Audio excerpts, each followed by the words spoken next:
நம்ம இன்னைக்கு கிளாஸ்ல வந்து திருவாசகத்தை பத்தி பார்க்குறோம். திருவாசகத்தை இயற்றியவர் வந்து மாணிக்கவாசகர். திருவாசகம் வந்து 12 திருமுறையில வந்து 8ஆம் திருமுறையா இருக்கு. இதோட கடவுள் வந்து பார்த்தீங்க அப்படின்னா, சிவபெருமான தான் வந்து கதாபாத்திரமா வச்சிருப்பாங்க.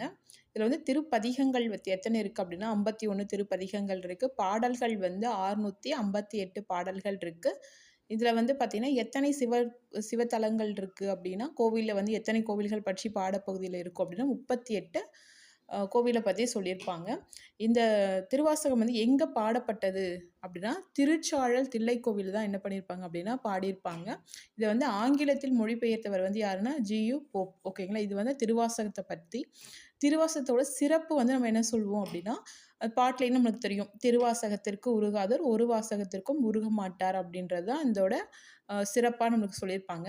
நெக்ஸ்ட் இது எழுதிய மாணிக்கவாசகர பத்தி ஒரு 4 பாயிண்ட் சொல்லியிருப்பேன். இவர் வந்து திருவாதவூர்ல வந்து பிறந்திருப்பாரு. இவர் வந்து சைவ சமய குரவர் 4வரில் வந்து ஒருவர் இவரு. நெக்ஸ்ட் இவர் வந்து யார்கிட்ட வந்து தலைமை அமைச்சரா இருந்திருப்பாரு அப்படின்னா, எந்த மன்னன் அப்படின்னா, அரிமார்த்தன பாண்டியன். ஓகேங்களா. அரிமார்த்தன பாண்டியன் என்ற மன்னன் கிட்ட வந்து இவர் வந்து இருந்திருப்பாரு. இவர் எழுதிய நூல்கள் பாருங்க. திருவாசகம், திருக்கோவையார்.